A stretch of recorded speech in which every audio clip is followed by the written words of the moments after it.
आपने मुझसे वादा किया था कि अगर मेरी पोजीशन आए तो मैं जो मांगूंगा आप मुझे वह देंगी। अब आप मना कर रही हैं। मैंने ज़ोहैब को कहा। हाँ, मैंने कहा तो था, मैं मानती हूँ। लेकिन जो तुम कह रहे हो, वो नहीं हो सकता। मेरा नाम राबिया है। मेरी शादी हो चुकी है।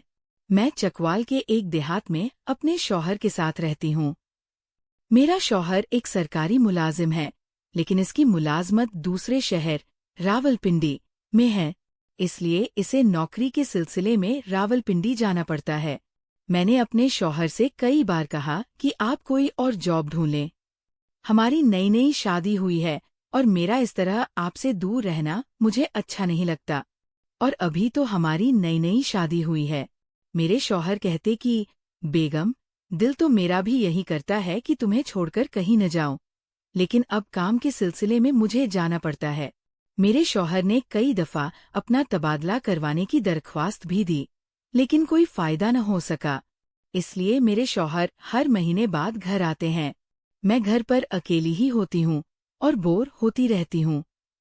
मैं खुद पढ़ी लिखी हूँ, इसलिए मैंने घर में एक ट्यूशन सेंटर खोल रखा है, जहाँ मैं 8वीं जमात से लेकर 10वीं जमात के बच्चों को पढ़ाती हूँ।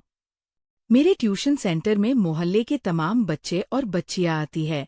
इस तरह मैं बच्चों को पढ़ाकर वक्त गुजारी भी करती हूँ और पैसे भी कमा लेती हूँ।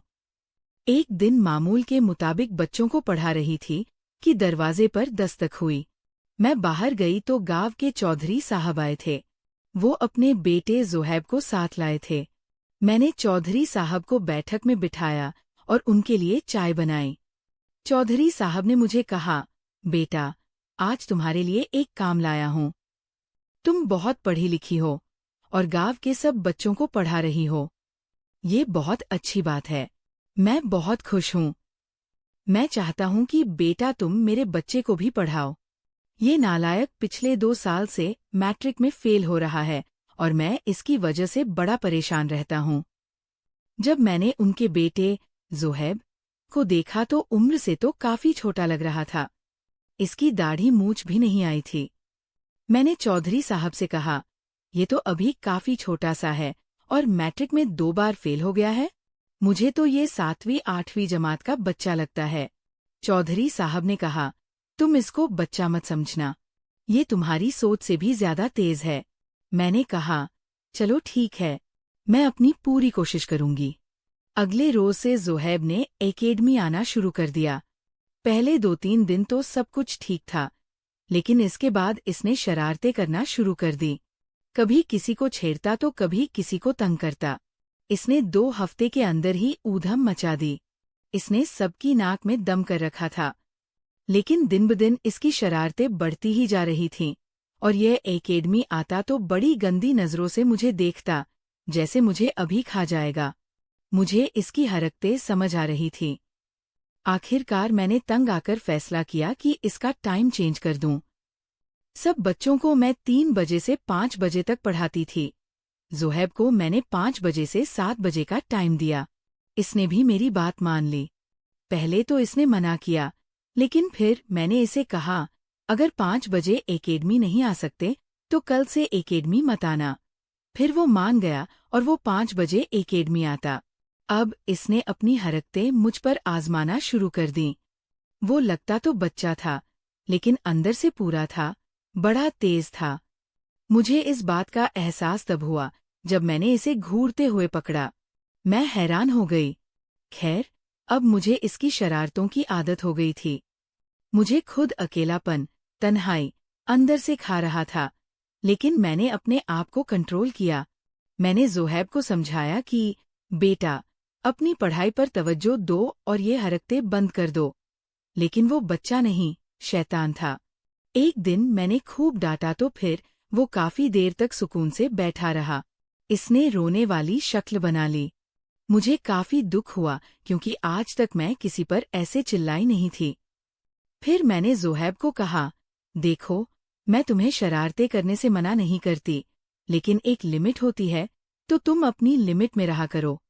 मुझे सब पता है तुम क्या चाहते हो। मैं कोई बच्ची नहीं हूँ जो समझ न सकूं। तुम पढ़ाई में भी 0 हो और ऊपर से ये हरकतें। इतने में जोहैब ने कहा, टीचर, अगर मैं परसों के टेस्ट में फुल मार्क्स ले आया तो फिर तुम मुझे नालायक नहीं कहोगी? मैंने दिल में सोचा, अच्छे मार्क्स और ये हो ही नहीं सकता। मैंने कहा, ठीक है जोहैब, अगर तुम जीते तो मैं तुम्हें नालायक कहना छोड़ दूंगी और उस दिन कोई पढ़ाई नहीं करूंगी। तुम जो चाहे कर लेना, वो दिन तुम्हारा होगा। जोहैब ने हामी भर ली। 2 दिन तक इसने कोई शरारत न की, पढ़ाई में मगन रहा। मैं देख के हैरान थी, लेकिन मैंने सोचा, इसने 2 दिन में क्या ही कर लेना है। लेकिन मैं हैरान तब हुई जब एक शाम वो पढ़ने के लिए आया। मैं अपने कमरे में बैठी टीवी ड्रामा देख रही थी। इसने आते ही मुझे टेस्ट दिखाया और कहने लगा, टीचर, मैंने कहा था ना मैं नालायक नहीं हूँ। मैंने जब टेस्ट देखा तो हैरान हो गई। मैंने कहा, जरूर तुमने नकल की होगी। तो कहने लगा, नहीं टीचर, आप चाहे तो मुझसे सुन भी सकती हैं। मैंने इससे 2-4 सवाल पूछे और इसको वाकई ही आता था। तो इसने कहा, टीचर, आपने कहा था मैं जो चाहूंगा आप मुझे वो देंगी। मैंने कहा, हाँ, बिल्कुल। क्या चाहिए तुम्हें? जब जोहैब ने मुझे बताया तो मैंने जोहैब को कहा, नहीं, नहीं, ये नहीं हो सकता। ये तुम कैसी बातें कर रहे हो? इतने में जोहैब ने टीवी बंद किया और मुझे दीवार के साथ आधा घंटा